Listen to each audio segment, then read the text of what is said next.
Hello, this is Ivana. This is Yaw. And you're listening to the podcast Life in Black and White. And all the shades in between. We share all things life, relationships, marriage, parenting, race, and much more. If you enjoy listening to us, then please follow or subscribe to this podcast. You can also find us on Instagram and Facebook under Life in Black and White.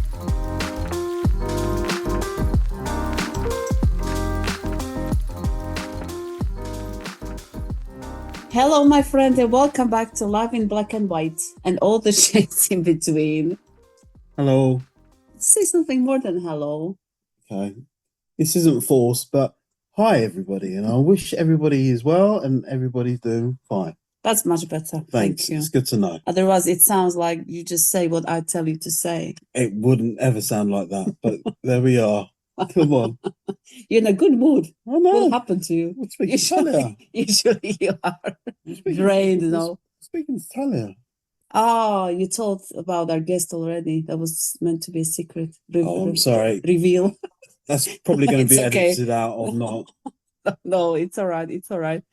So we hope you had a lovely 2 weeks, that you missed us just as much as we missed you.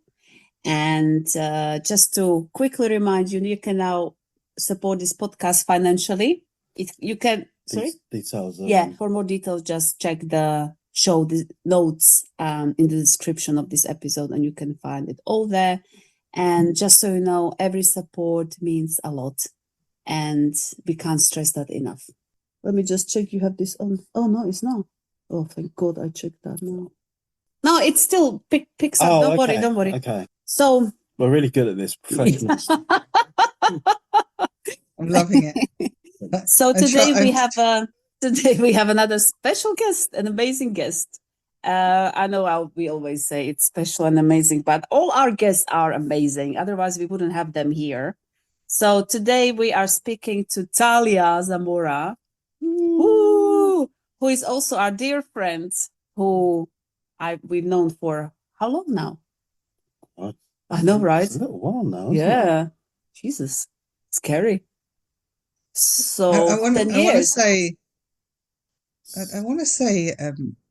6 years, but Yeah. I don't feel like the twins were that young when I met you. They were walking. Yeah. But it feels like ages, no? It feels longer than that. When are they 8? They are 8. They're already 8 in August. Yeah. Okay, so then maybe it is 6 years then. Yeah. Only doesn't feel Only. right. I don't remember my life without Talia in it. Wow. Everything before Talia is just a blur. When did you move to Welwyn Garden? When I was pregnant with them. Okay, so no, I didn't know you straight away in Welwyn Garden. But yeah, I can't believe that's not right. But yeah, numbers. Yeah. But apart from being our dear friend, Talia is also a mom of 2 boys, gorgeous boys. Oh my God, they're gorgeous and so nice. They're just amazing. You want to say compared to our kids, don't you? But they're different ages. Yeah, they're teenagers. Well, you haven't met them recently, though. Like it's been a few months since you've seen them. It's overnight, I tell you, it changes. We'll get into that. She's a mom of 2 boys and a neurodivergent. Can't say that word. I apologize. Business and family coach. I know I said it, but I don't feel like it. You said it well. Don't worry. Yeah. So Talia worked in the quote-unquote real world for many years in business improvement and management before starting her own business in 2018. So long story short, of course, but if you can tell us more about you, Talia, over to you. Okay. No pressure. No pressure at all. Thank you. So I met you 6 years ago, and when I met you, I was kind of still early in my journey of working for myself, but my kids were a lot younger. I should probably go back a bit further, really.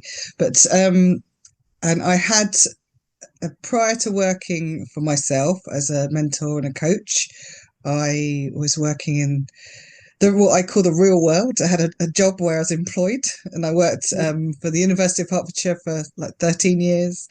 and I worked for then went on to work for Balfour BT, like Atkins, a big contract. So yeah, that was my real world work. I worked in contracts and estates and motorways. So then the challenges I had with my kids when they were younger made me kind of need and want something different, something that suited working around my kids and not doing the 9 to 5, which I'm sure a lot of your audience can probably relate to. That, you know, I find it quite archaic actually, working as being fixed to a desk, working 9 to 5. And as much as there's so many negatives about COVID, that to me was a blessing, that actually it became so much more flexible in the terms of what work looked like, and in terms of being a mum and wanting to be at the school gate, drop off and pick up, and wanting to be able to be at school assemblies and things like that. I think I'm hoping that it's made things a lot easier for lots of parents to be able to do that, because if you're at home and you've got instead of having a lunch break, you have a morning assembly instead, but you still get your hours done, then so be it, you know. So I really do hope that people in industry are finding things a lot easier. So and I just say that it has pros and cons now, because ever since COVID, me and Yaw have been together all the time, and it's challenging not to divorce him. Yeah, well, Sorry. I think I do admire it. I really do. I've got to be honest with you. The amount of times I said it's to reality. I'm not. I'm joking. No, I said to Martin hard. so many times that if he was laid off or went on furlough in COVID, I don't think we would have survived. Like, as in our relationship and our marriage, I really do think that it would have been way too tough. So all those people out there that actually were confined 24/7 in the house together, I admire them for getting through that, you know, especially because you can't even go and spend time with other people. So the fact that people are doing that now still, it's not easy. So yeah, hats off to you. Thank you. And it was just a breeze for you. Yeah, it was just a bit of roses and stuff on my side. I just thought that I had all the time in the world to spend with my lovely wife. What more could I want in life, right? So, but you weren't furloughed, were you, Yaw? No. So you still had to juggle work and family. I mean, baby Yaw wasn't there yet, but still, there's the twins running around. And me, so yeah, good work. Anyway, back to and a chicken delivery from me on a one-off. Like, I can't even remember why I delivered a chicken. Was one of you had COVID? I think. Did you have COVID in lockdown? Yeah. Oh. Remember when I kept on saying that I was fine? Yeah. I was dying. Yes. Sorry. Yeah. Not dying. Yeah. Really he looked like he was. I'm fine. Yeah. You couldn't even walk. Yeah. Yeah. Yeah. So I just vaguely remember giving you a chicken randomly. Thank you. Thank you. We survived, so it's all good. Yeah, it's good. You're here to tell the tale. So when I was looking for a new job, because I was leaving Balfour BT, this is when I I'd never thought of working for myself. Just was struggling to find something that was flexible and not so rigid. And this is pre-COVID. So I think if it was COVID time, I would have probably lucked out and it would have been a lot easier. So finding something that was located near home and wasn't full-time or was flexible I was struggling to find what I needed. So I ended up taking a month or so. In my head, I was taking a month or so off to reestablish what I wanted to do, have a look around for jobs, find something local.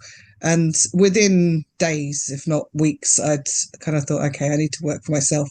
So it wasn't some sort of lifelong dream that I'm going to work for myself, but it just kind of fell on me. And then, so then I started exploring what I could do and how I could do it, transfer the skills as I'd done so much business management and business improvement within my contract roles.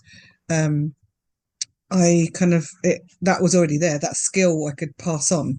And I was already passionate about helping women to what I call have their cake and eat it, because I had felt like I was a bit frustrated with the whole 9 to 5 bit. So I thought, okay, maybe I can do something with this. And I'd done leadership training, so I knew statistically that there was a lot of women that like educationally reached a really big high to the point of doctorates and, you know, master's degrees and things like that. But as soon as they start a family, then they don't necessarily use it. They divert to suit the family and end up doing something that and not using the skills or the degrees that they studied for. So part of that frustrated me too, because I was thinking all this education going to waste. So that's where I came to thinking, actually, I want to support women to run their businesses, because statistically, again, businesses don't survive much longer than 5 years, let alone 2, you know. So to be able to support people to have the trust in themselves, the confidence, you know, the understanding that they are doing the right thing and that they can, you know, build a business around their family. I thought that was, to me, that was really valuable. Yeah. So that was the initial. Yeah, that was the initial thinking. Yeah. But also part of that process was because my kids had different needs. I had additional hospital appointments, additional doctor's appointments, needed to pick them up straight from school and not do after school clubs because a long day for them was just too overwhelming. So that was part of the restriction and the part of the need for flexibility. So kind of without realizing it, I was choosing that path because of my availability and that, well, I suppose there was a realization, but it was definitely pushed that way because of it. And then so I didn't actually have both of my kids diagnosed with autism at that point, so I just knew they had additional needs. They were sensitive, they were overwhelmed by long days, by chaos, by noise, by just certain things like food sensitivities. So I knew there was things going on, and we were on the pathway to diagnosis for my eldest, but I didn't know the full extent of it. So then I also, on my journey to training to be a coach, I was also in the background training as a parent to understand my kids more, to be able to communicate in different ways, to realise what their needs were. So that was quite a journey in itself. And I met a lot of people along the way, other parents, got talking to lots of people, was involved in community activities with the kids. So then the forefront doing coaching, I was I was a business strategist and helping people to, as a coach, to build strategies for their business, make things easier. But with strangely enough, I don't know if I've probably spoken to you about this, Ivanka, before. Strangely enough, the people that I was attracting were actually neurodivergent. So after a few years of trading, if you call it that, running my business, I then reflected on my clients and the type of clients they were and realized actually majority of them, let's say 80% of them, either had a child that was neurodivergent, so a child that was autistic or ADHD or had particular needs, or they were themselves, whether it's, you know, dyslexia, dyspraxic, they were autistic or ADHD themselves. But some of them didn't even realize it for themselves, but they had come to me because of affinity, you know, of a connection, because of the way I spoke, the methods I used. And I just found that actually that it was easy to be with those people. Yeah. I often say how this works. No, you attract. Yeah, absolutely. People, It's a little bit like not so long ago, I was looking for a coach and I had a few recommended to me. And I thought, no, I can't just have a coach recommended to me. I need to meet them and I need to see if there's an affinity and a connection. And because if I, no offense to this particular person that I'm going to describe, but if I turned up to a coaching meeting and it was a 65-year-old white man that had never had children before, that maybe lived in Ireland or in Scotland or something, there'll be nothing there, you know. There's no connection. So obviously the people that were coming to me were because of they'd picked up on some sort of connection through a referral or through a chat or seeing me live on Facebook, which I was doing a lot of at that point. So one way or another, they, without realizing it, they were connecting to me because of that. And And then I suppose it came after that reflection. I started thinking, oh, well, if I'm interacting these people, then maybe I should actually deliberately be working with these people. I should be deliberately working with parents of neurodivergent kids, or from a neurodivergent family, or have something going on for themselves, because I'm not a hard and fast action taking, pushing coach. I very much about reality and building it around the person and making sure that what they have the capacity for is what they can achieve and what they can put the time in for. So it means it's achievable, you know. So for those who don't know, Talia helped me to launch the first edition of my book, Motherhood the Unspoken. And that's, I think, what I liked about you the most in terms of work-wise, was the peace and calmness that you brought to the table. Because like you say, I can't stand coaches who are like, let's do this, you know, like energetic, and it was like, freaks me out. But then you go away with like 20 actions that are unrealistic as well, because there's not enough time in the day to do it, especially when you've got other responsibilities.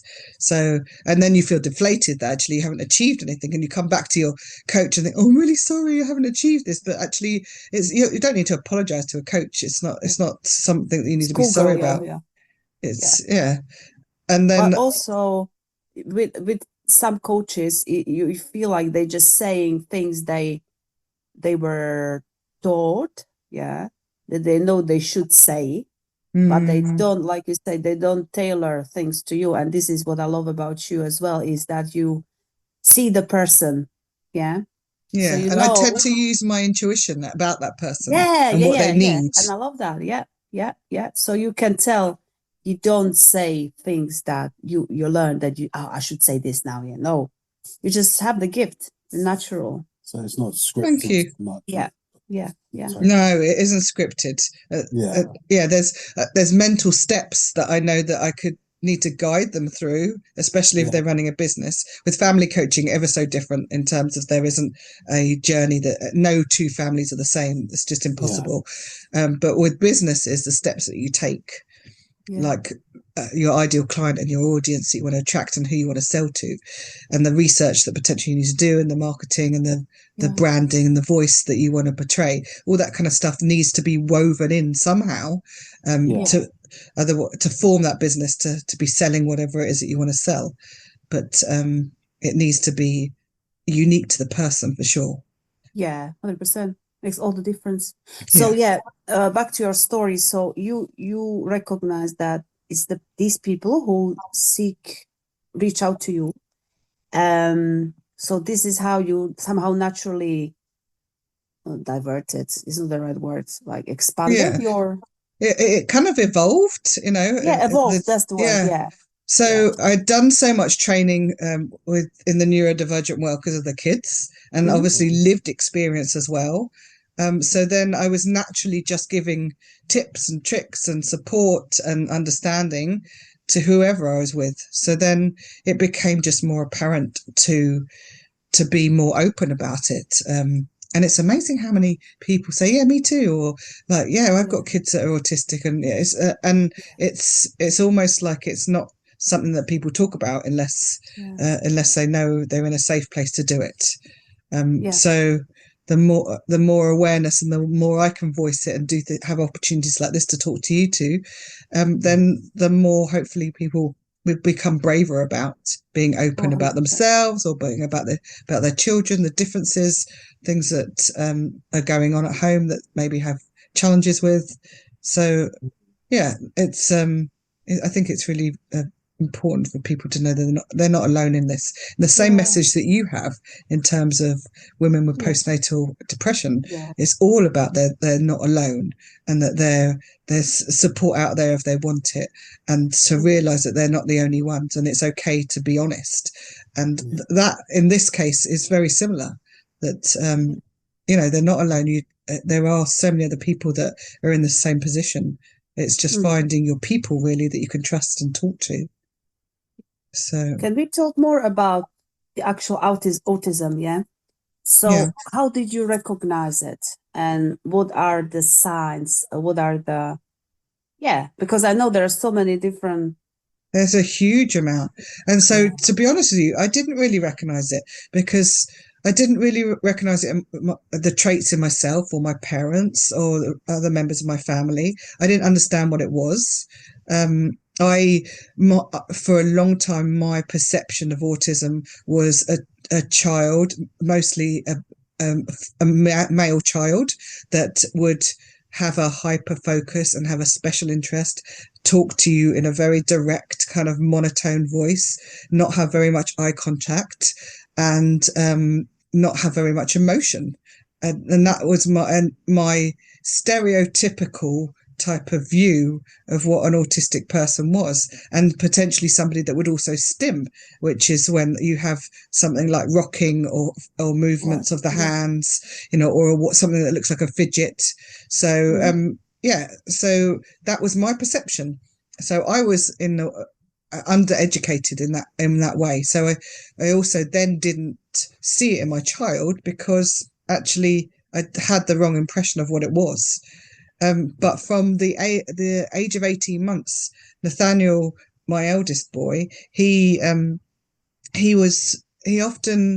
did things in a really kind of clever, astute kind of way that I thought was, for a mum, you think, oh, that's cute and that's endearing, that's lovely. So he would have ways of remembering things. So in particular, I always use for an example that he would say the number 8 was a snowman number because he saw that it looked like a snowman. Yeah. So and then he'd also call the stoplight, he'd call the red light for traffic lights a stoplight. So he'd have these things, these terms that he would use that I knew exactly what they were and why he was calling it a snowman number. But most kids would be calling it the number 8. But so there were little things that he did. And I had dyslexia at school. I still have dyslexia, and I had a dyslexia diagnosis, and so did my dad. So I just was thinking, okay, he's got these traits that are potentially he's dyslexic, and he struggled to read a little bit, and he didn't enjoy it. He's found it hard to focus on reading. So English still is to this day a challenge, and the UK system and the way we do it is a big challenge to him. But I just picked up more and more things, like he didn't want to join a party. We went to a party. Most kids would go running in, and he would stand at the door and be like, don't want to go in too much. I don't want, it took a while. He'd sit on my lap in the corner. And it took a really long time for him to warm up. He had particular friends that he stuck with. It's not like he was a social butterfly. He would just have his secure friends. We'd go to the theatre and he'd want ear defenders. Or we established he needed ear defenders because he would want to cover his ears all the time. So he was really sensitive to the noises and a bit of the overwhelm. So there were certain things that he did right from a young age, and I just catered to them, not realizing that actually, there's something else going on here. I just thought this is my child, and he's a bit different, but this is who he is. So how did you find out that there's something different? So I went through the school system, and they kind of gaslight you a bit, like, oh no, there's nothing wrong with your child. No, what are you thinking? No, why do you think that could be possible? So when you hear a school saying there's nothing wrong, you kind of just walk away thinking, okay, fine. I went in about reading and about behaviours and stuff like that, and they kept on saying there's nothing wrong.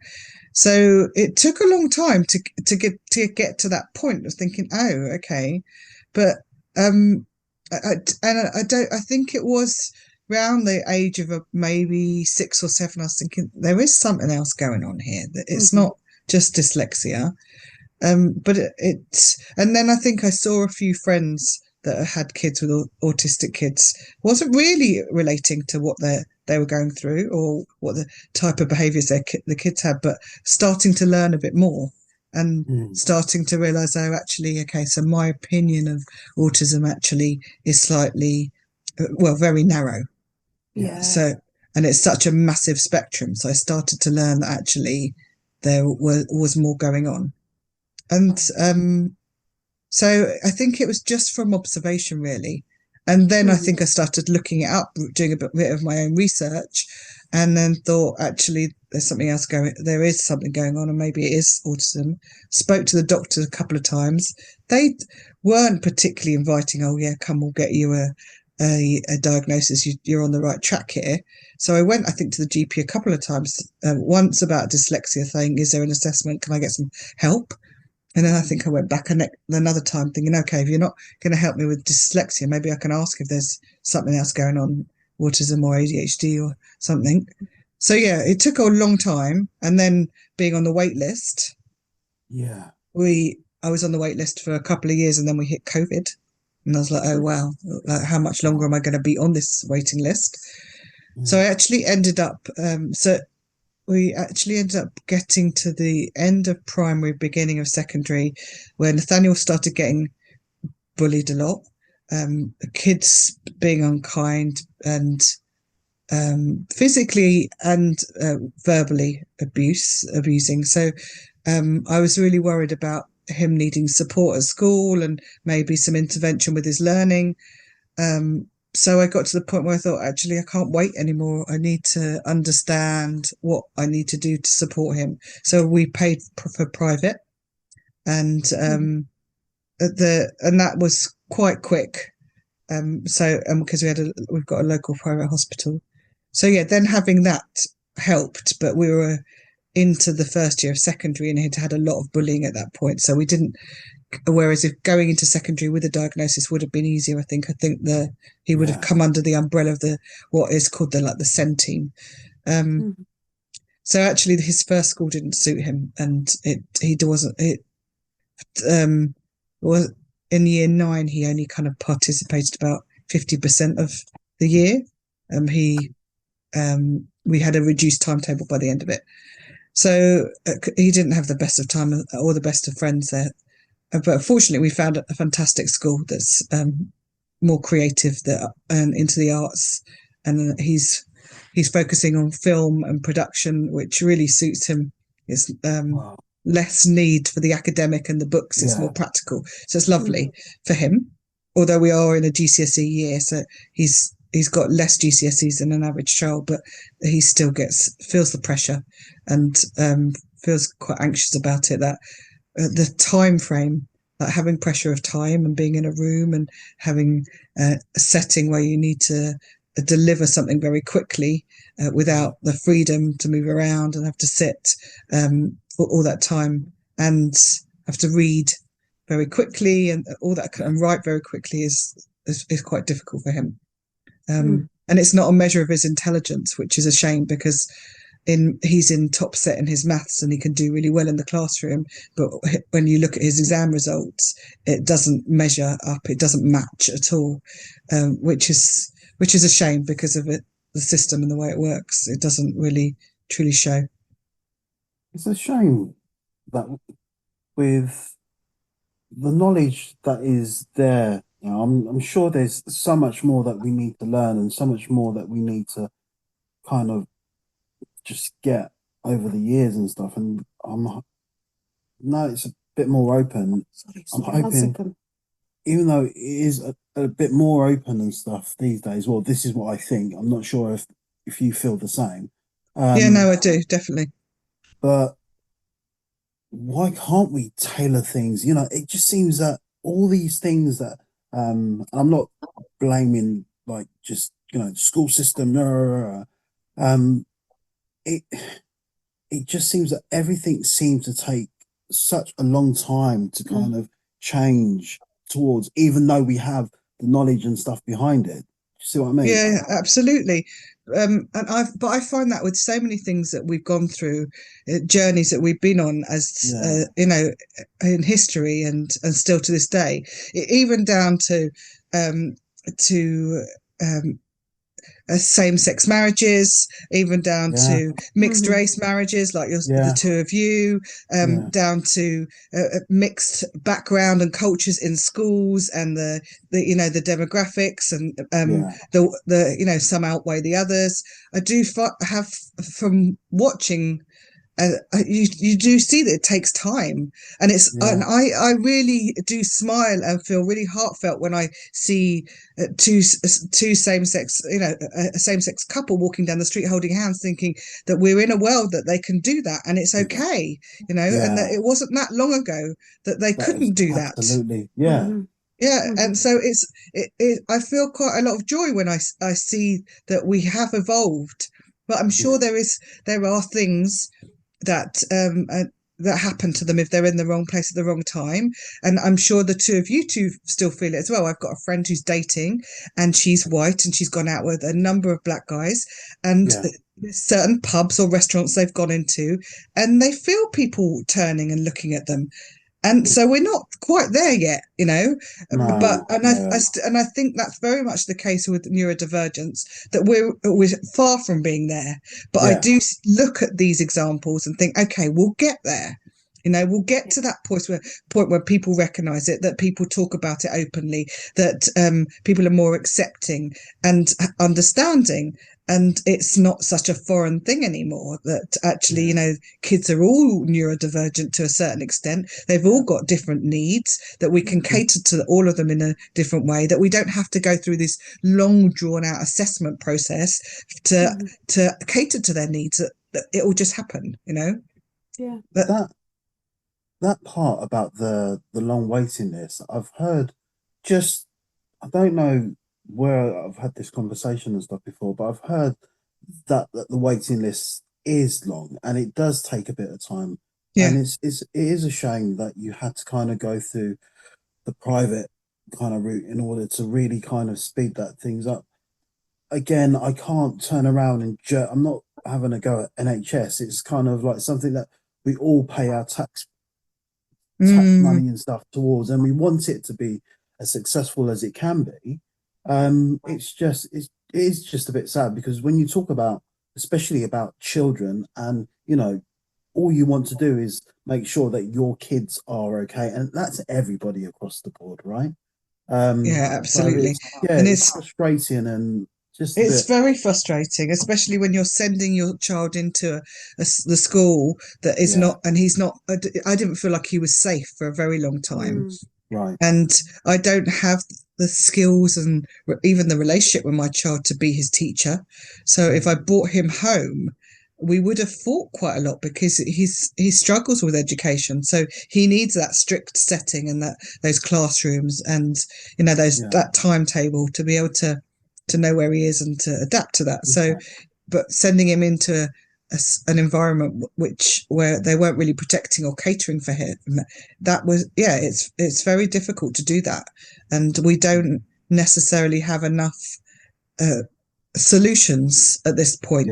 That long waiting list is part of that, because there are kids out there with ADHD, for instance, that are on a long waiting list that potentially need medication to help them to be able to focus and to be able to be in school, and to help them to sleep well at night, so that they don't feel angry and frustrated on a daily basis. So then they're almost a danger to themselves or to school or to peers, because they're not regulated themselves. They haven't had the sleep and the food and the rest and this environment that they need. So then that spirals as well, and they become pinned as a misbehaving child that's doesn't want to learn, when actually it's not true at all. It's just that the system isn't quite there for them. Would you say, I was going to ask, what is the most challenging about having autistic children, but there is no simple answer to that, no? Well, do you know what? I'd say one of the most challenging things is actually society, and living in a society where you watch everybody and you mirror them. You both must have experienced it in school. Oh, all the kids, they're all having swimming lessons, ballet lessons, they're all going to football, they're all, doing arts and crafts, and some of them are learning a language, some of them are, doing some sort of awards, going to scouts, all these things where you think, oh, I need to be doing that too. My kids need to go to scouts, and my kids need to be learning to swim, and my kids need to be going to running club and to football, and so you start doing everything that everybody else does, and then if you have conversation with parents and they're saying what stage level of book reading is your child at, and what clubs are you going to, and what karate level of belt have they got, and suddenly you're like, oh, I'm not, we're not doing that, we haven't done that, and there's this element of you're not conforming, you're not fitting in, you're standing out. So, and then but also you've got that from grandparents and extended family as well, these questions and expectations, so that you're not fitting in and you're not doing what society expects you to do, right? So I think that's part of the biggest challenge, and I, funnily enough, I think I felt that right from Nathaniel being 8 weeks old, and that had nothing to do with neurodivergence, but society. I went to a play group, or like a developmental group for him when he was 8 weeks, and the leader of the group went round and asked how everybody's doing with their routines and what their how they were sleeping. Yeah, it's laughable, isn't it? And how they were feeding, and how often they were feeding, and how many bottles they were having, or how often they were on their breast, or how often the nappy changes, and were they on their bed, and I thought, oh, I've been in this cocoon of not doing any of that. He was hungry, I feed him. If he wants to sleep, I let him go to sleep. If he needs a nappy, I just change him up. Oh no, I haven't been putting him in his Moses basket, he's been in my bed. Like all these things. I was thinking, no, I'm not conforming here at all. So then I think that's when my depression kicked in the most, because actually I started trying to conform. And that's, I think I've probably done that for years. You just try and conform to what everybody else is doing, because you feel like you're doing it wrong otherwise. So I think that I think is probably the hardest bit, because otherwise what the beauty of it is that what goes on in my house is normal. I have a normal house for me. This is my normal. It's not normal to anybody else, but that's okay. It's just when other people start interfering and asking questions and putting judgment in there, that actually it becomes quite difficult. When you're fragile, especially now, because now it's different, I'm sure, than it was when you were a new mom, or when you weren't not sure what was happening. Exactly. But I've come to that realization now. It's taken a long time to come to that, and a more educated, more understanding of it, that everybody's different, everybody has different needs, that there's no right or wrong.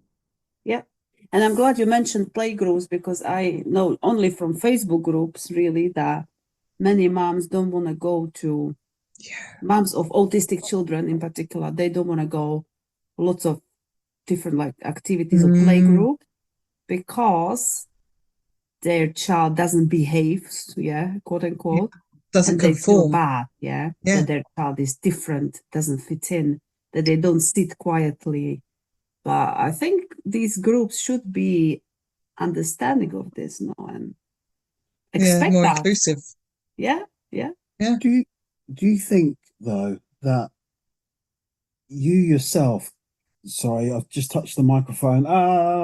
Do you yourself think that you as a mother, or in the wider world, like as a parent or whomever, you could actually put more pressure on yourself to be in that situation and things, right? Because your brain's ticking over, and like you said, your norm in your house is your normal. It's absolutely fine. But if so, I'm not just saying Nathan, but just say Nathaniel, not Nathan. Sorry, Nathaniel. Okay. If you're in that kind of arena where I think people just naturally do this, where you look at you see people looking at kids and stuff, right, and just kind of not in, I don't mean it in a bad way, but observing, exactly, just observing. And do you sit there thinking, why are they looking at my child? What's my child kind of doing? And if there's a million times that the kids and stuff run around and go absolutely all over the place and stuff, and sometimes it's just like, oh, this is a lot. I do remember when Nathaniel was younger, especially, that he was born a grown up, so he'd sit and he'd chat with us. Like, so when you go out, you know, if you meet up with friends they've also got young kids, you go to a soft play or something like that. And part of that joy is that they're all excited, the kids are running around, and you sit and have a coffee and you can catch up with grown-ups and talk to them. Nathaniel would often be just sitting next to me and joining in with the conversation and having a chat, and he wouldn't be off playing. So there was often that internal thinking, oh, people want to talk, they want adult talk, I've got a child sitting here. I try and encourage him to go off and say, come back in 2 minutes, you know, go and have a bit of fun, or can you go and find your friend so and so and see if they're okay. So I'd give him a little job to go off and come back again. So, but it's sad really, but I also did want that adult time to be able to chat freely. But yeah, I didn't realize at the time that it was just a bit too overwhelming for him and really noisy, and it wasn't the ideal place that he wanted to play and feel comfortable. So without realizing it, it wasn't the best situation for him. Whereas if we're out in a park, he would be more likely to kind of wander about and be a bit more happier in that environment. Yeah. Not so much. So I'm just doing this over there in things you can't see. But yeah, I got it. Less hectic. Yeah. Exactly. What would you say? I have a question. What would you say is the biggest myth about autism that people don't realize? I'd probably say one of the biggest myths is the degrees of how people interact and engage, and their empathy, their humor, their capacity to learn. All of these are myths that people. So I've had friends that have gone to the doctor and said that I'd like to have an autism diagnosis, and this is like as an adult, because you discover as you're later, oh no, you're holding down a job and you're having a conversation with me, and you know, you've got a home and you've got children. No, you couldn't be autistic. And this is doctors saying this to people. But so even they're not knowledgeable enough to know, so you've got to go in. Well, but also I do understand to a certain extent, because a GP is holistic, isn't it? There's everything that you go to, from a toenail to your heart to, you know, to your knees for a GP, and they need to potentially refer you, right? So I do get that, but to be dismissive, I don't appreciate that. And to tell somebody point blank, no, you know, point blank, that's not possible. Because a lot of people have been masking it for a lot of their life. You know, they've been trying to conform, so they're behaving in such a way that everybody else around them behaves, so that they fit in. And it's quite exhausting. I've heard, I think, in a lot of conversations that we've had, like during the podcast and things, last one when we just had that conversation about depression and so forth, it was quite clear it really does depend on who you get and who you see as a GP and so forth. Not just GP, even like in terms of postnatal depression, like you could have what is it? Health visitor? Health visitor, or it just depends on who you've got and how knowledgeable they are, how much they're willing to kind of go out of the kind of tick box kind of exercises to really kind of see what they can kind of. Again, I'm not tarring every GP or health visitor and stuff. Yeah, but it needs to be said. It needs to be said. It's just something that you know, there are some absolutely amazing GPs, and there's certain people who I've just had something recently, and GPs, and there's been a few of them, because, you know, sometimes you've got like a kind of consortium type thing. And I've had such great treatment and stuff there. You know, they're all kind of seeming to kind of work together, seeming to kind of work it to kind of move things on and things, but in a right way, in a positive way. But I've known definitely in the past that if I didn't turn around and be a little bit of an arse, not rude or anything like that, but really push my thing forward, Mm. things didn't really kind of happen the way that I wanted it to. So it can really be so varying depending on who you bump into or who you kind of have as. But also from their own life experience, right? That actually that they will get it straight away because they've had an aunt, an uncle, a niece, a nephew, a son, or a daughter, or a husband, or a wife that actually has experienced it. Yeah, and it makes a difference. Absolutely. And that's where I find when I'm working with people that I've had the experiences that I can share with them and understand and empathize. Not that I wouldn't if I haven't experienced it, but it's so much easier if I have, because I haven't just learned it from a course or from somebody telling me about it. I've actually lived it as well. Yeah. And then this is the same thing for you, Ivanka. You've lived the experiences that you had with the twins at the beginning when they were really young. So it's genuine and it's something that you can talk about with such passion because you've experienced it. Yeah, so true. So what are your plans? What are my plans? Business-wise, family-wise, and in the next year, this year actually, 2025. 2025. So this year I am supporting my eldest with his GCSEs. My youngest I haven't said much about my youngest, but he's only the 1 year behind and he'll be doing his GCSEs next year. And he's also diagnosed, but his symptoms or traits are very, very different. So it's like totally black and white, the two of them. Yin and yang they are. But so getting through the GCSEs, trying to find a way to help him mentally to be okay about the next few months, because he is looking at it as like it's another 6 months to go type thing, and it's going too fast, it's going too slow, how am I going to deal with it, that kind of thing. So that's a challenge in itself.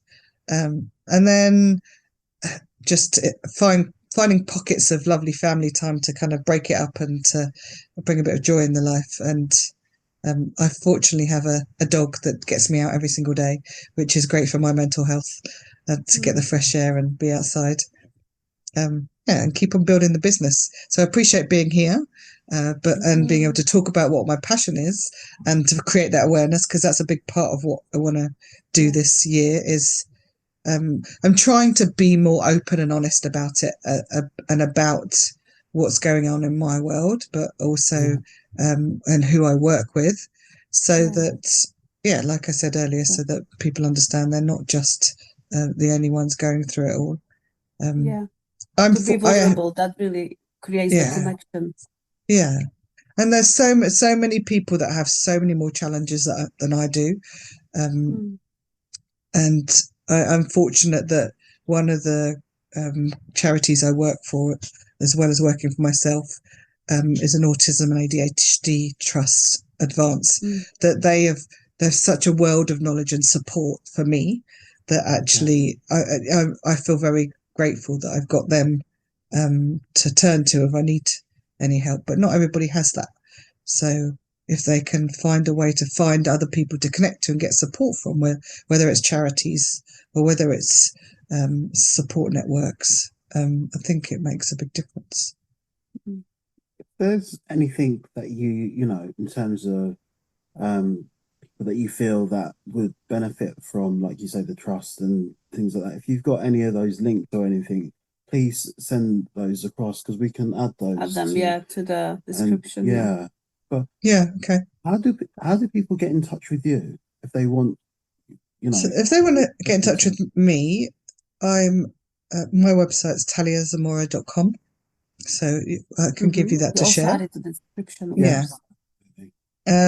So, and they can connect with me. And there's lots of blogs and articles and things that I share. On my website, but also on LinkedIn. If they want to go a step further, they can join my mailing list and they'll get weekly emails. If they want to go a step further beyond that, they can contact me if they want any business support or any family support, one or the other or both, through coaching. So I highly recommend, Talia, in any way. And I mean it because I lived it. Yeah. No, it was Obviously. great working with you, and it's lovely to see how well you've done with your book and how far it's gone. And yeah, excited to see it grow And now even we more. have the podcast, so it's all good, going well. And we're still married. Yeah. We'll see how that goes. We've still got the podcast, right? So that's fine. Not divorced because we have a podcast. Exactly. That's our running joke. That's how good our sense of humor Kids, is. no marriage. Yeah. You've got a great sense of humor, the two of you. So, and you're keeping it going every other week through 2025. For now, we'd like to do more, but the more people support us, the more I knew that was coming. I knew that was coming. No, we do probably need to invest to kind of take it that next level and it being a bit more professional to a certain extent. But I love the conversations and stuff that we have. Yeah, no, and I do too, having listened to so many of yours. I don't even know how many, and I've definitely got some firm favourites. But so especially the one with your twins chatting away, that was so cute. It really made me chuckle. Like every 6 months or so, yeah, it's because very it's cute. hilarious. And, and not just hilarious, also insightful. Yes, That's hearing their perspectives. I loved it when we asked Mason, what would you do if you could fly? Fly? What do you mean, Mom? I love that, no? Yeah, that's fantastic. They teach us more than we teach them sometimes. So. But also, I think it was Mason that said when you asked him what he wanted to do when he grows up, and he said he wanted to work in gaming. And that's what my youngest does. And I was thinking, he can come and join him at school. He can come to Bournemouth and go to school with my youngest and learn gaming, because that's what he's doing. When we come and sorry, that's what he's doing at school. Yeah. Oh my God! When we come and visit, they'll get on so well. Yeah. They will. Yes. They will, yeah.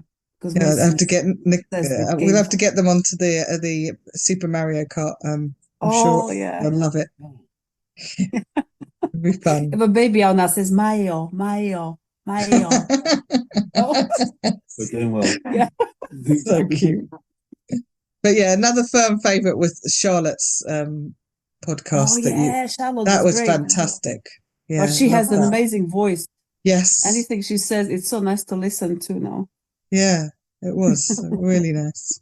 Yeah, we had very good guests. When I was posting about like at the end of the year and say thank you to all our guests, I had to go back and look at the names because I forgot about some, not about the people, but I had to dig deep in the memory, like who else did we have? And then I checked, oh my God, of course, and everyone was so special and different. So I love this. This is amazing. Yeah, that's what I like. We learn a lot. Definitely. Yeah.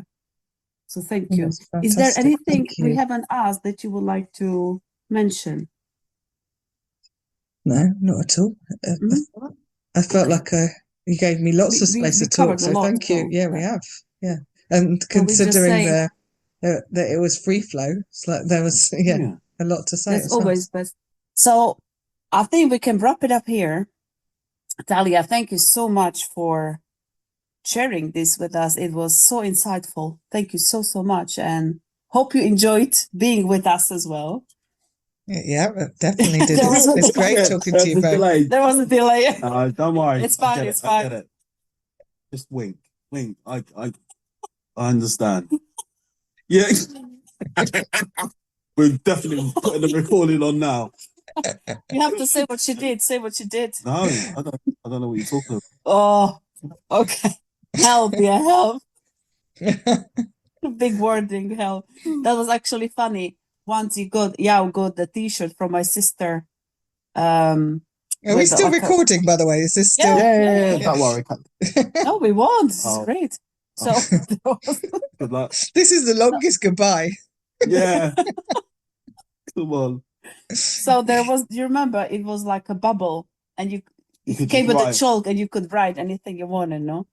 And we were on the phone with them when you opened it, and you wrote help on it. Do you remember? Yeah, that was hilarious. Obviously, once it come up in, if it's back to front and stuff, right? So black, yeah, you couldn't even really work it out, but yeah. On the note of, why is this funny when people say that they need to escape from me? Do you get that often? It's okay. It's okay. I'm still here. COVID me. You must love me, really. I do. Brilliant. Okay, really, we'll let you go now, Talia. I promise. I just want to go. I've had enough. I've done with this podcast. I promise I'll leave a review. Okay, right, go on. Then you say it. Then you say goodbye. You I made can me never laugh. do it. No, you made me laugh, and I'm supposed to do it. Thank you very much, Talia, for joining us. It was amazing as always, just having conversations and stuff with you. And there was a lot of insight to, your life, family, and just, some of this is, like I said, it's insightful, but it gives people another perspective, a deeper perspective into how we kind of look at things and stuff, especially on the neurodivergency kind of scale. And for that, thank you very much for putting the positive back out there. So for that, we really appreciate. Thank you. Thank you. Thank you so much, my friend. And if you enjoyed this episode, please leave us a review and share it with someone who you think would enjoy it as well. And until next time, see you next time. Take care. Bye. See you later. Bye.